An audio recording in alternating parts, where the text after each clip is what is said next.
We are going to be reading The Light She Feels Inside. Words by Gwendolyn Wallace, pictures by Olivia Duchess.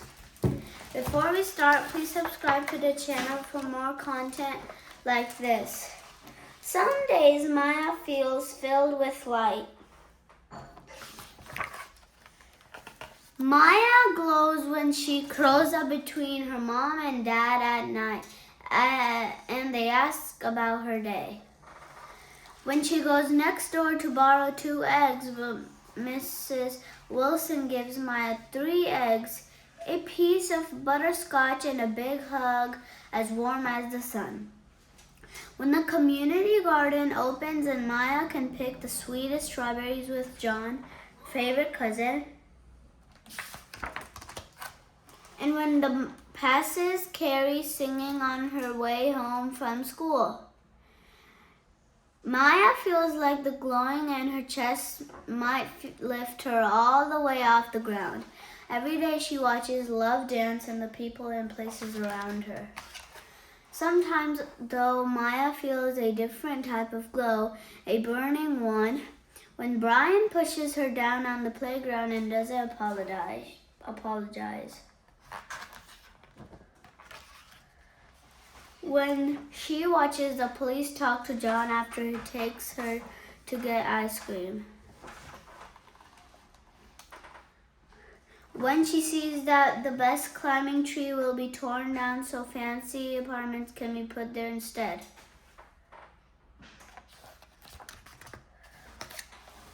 And when she overhears her mom and dad talk each month about the money they need but don't have, Maya feels very small, but the glowing anger inside her grows bigger. She isn't sure what to do with all this glowing inside her.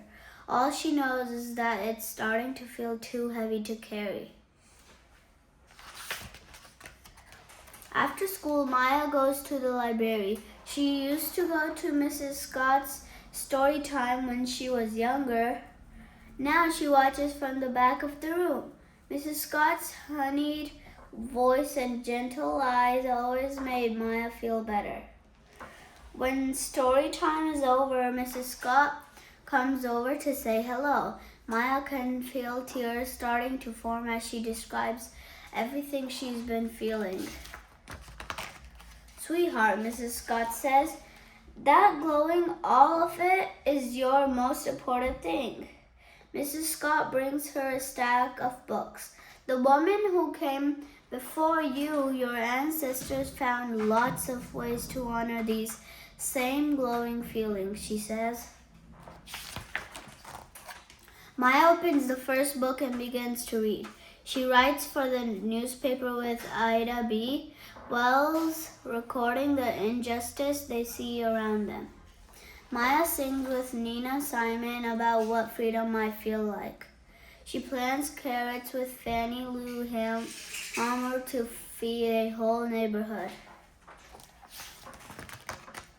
She creates a poem with Gwendolyn Brooks about all the sights and sounds on her book. Helps Marsha P. Johnson fix up the Star House. And designs a new neighborhood with June Jordan, one that has parks, clean air, and a home for everyone who needs one. She learns from women who came together to imagine brighter futures, like the Combahee River Collective, who marched on the street to speak up about the power and the multicolored lives of Black women.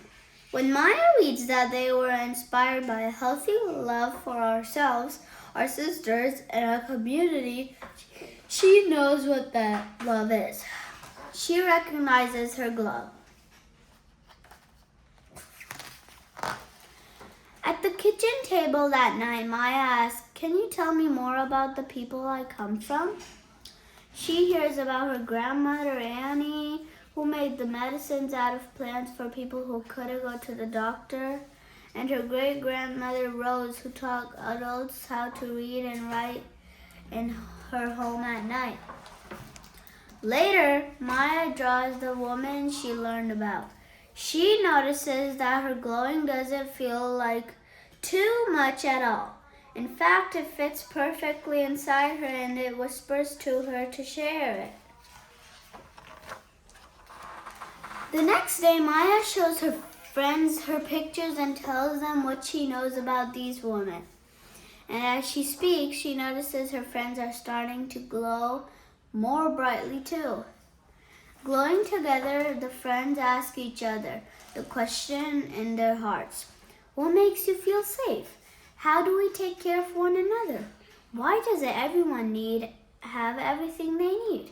Where should we start?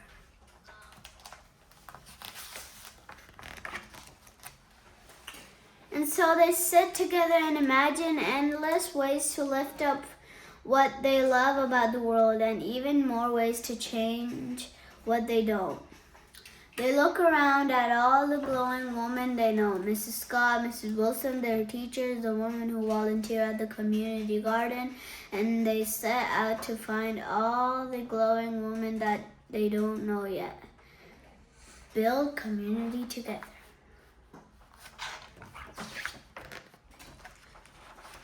Sometimes they feel happy and sometimes they feel sad.